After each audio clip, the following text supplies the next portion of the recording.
se retrouve ici ce soir sur ma panel. Je vais vous décortiquer un peu l'actualité de ce qui passe au monde entier, à Moyen-Orient jusqu'à l'Amérique. Il y a une vidéo qui circule au Sénat des États-Unis. Ce n'est pas tout le monde qui est d'accord avec ce qui passe aujourd'hui. Bon, que Allah nous préserve. Ce qui passe aujourd'hui, c'est tellement horrible. Il y a beaucoup de pays qui sont touchés. L'entourage des Iran, ça commence d'Albanie. On a entendu ce soir là, Azerbaïdjan aussi, c'est bombardé. Qatar, Bahreïn, Dubaï, précisément. Il y a beaucoup de ressortissants qui sont là-bas. Ils sont inquiétés comment ils vont rentrer. Bon, on va écouter Elizabeth Warren. Ceux qui ne connaissent pas, Elizabeth Warren, c'est une dame très courageuse. Elle travaille au Sénat. Il n'est pas d'accord. Il n'est pas tout à fait d'accord avec Trump pour amener l'Amérique en guerre.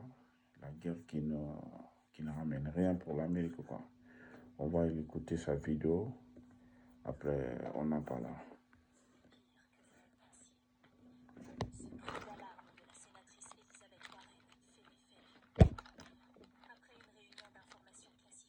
Son constat est sans appel. L'administration Trump navigue à vue.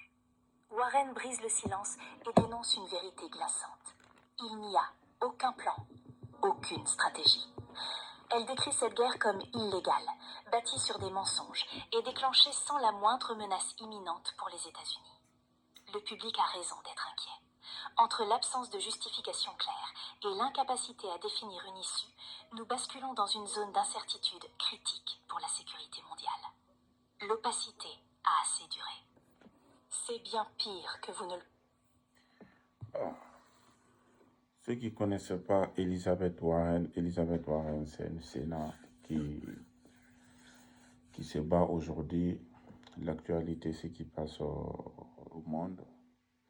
Malheureusement, il y a beaucoup de jeunesse qui sont en train de partir pour rien.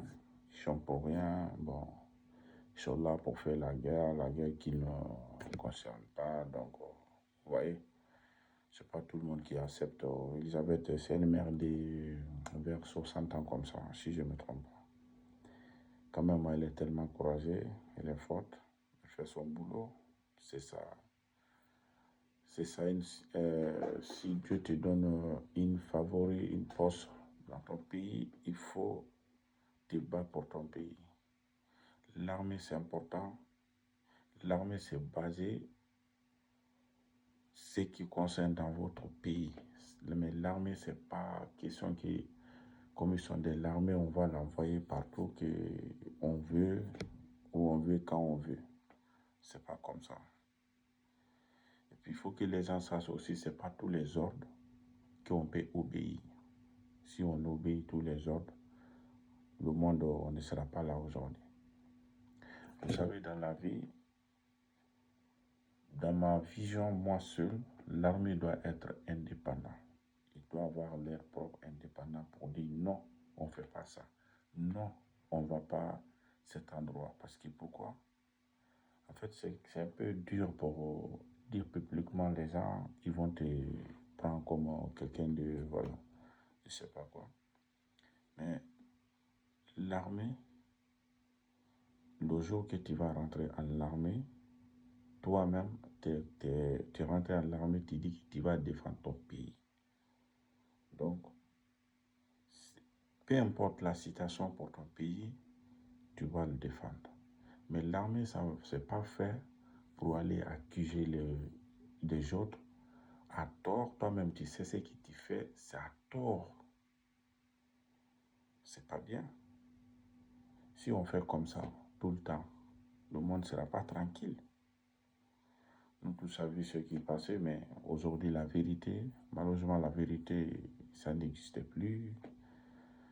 La justice, bon, sont moins favorables. Ou bien si la justice fait comme il faut, il y a certaines choses qui s'est passées, comme le cas de Maduro, on a vu. Ce qui est passé en Iran aussi, c'est pas tout à fait normal. Mais comme chacun fait ce qu'il veut aujourd'hui, le monde appartient les forts. tu es fort, tu t'imposes, tu écrases les faibles. En tout cas, c'est ça. En tout cas, en priant que Dieu nous préserve, que Dieu nous protège, que la guerre là, ça ne va pas continuer parce qu'il y a des gens qui souffrent, il y a des gens qui continuent à souffrir tous les jours. Regarde Gaza. Aujourd'hui, c'est une scène de bataille qui est en ruine complètement. Il n'y a plus rien à récupérer là-bas. Tout est détruit complètement. Et là, Liban aussi, ça a commencé. Et on a vu Iran n'a pas tout à fait d'accord ce qui passe. Ils sont toujours opposés, ils ne vont pas être laissés faire. Donc, parfois, tu n'as pas le choix, il faut résister. Il faut résister vraiment. C'était pour ça ce soir. Donc, les amis, s'il y a d'autres infos, je viendrai vers vous pour vous expliquer. Abonnez-vous et likez. Il y a YouTube qui m'envoie des messages il y a beaucoup de gens qui regardent les vidéos, mais ils ne sont pas abonnés. Il faut que vous me donnez la force. Merci beaucoup. Merci à tout le monde. On se verra bientôt.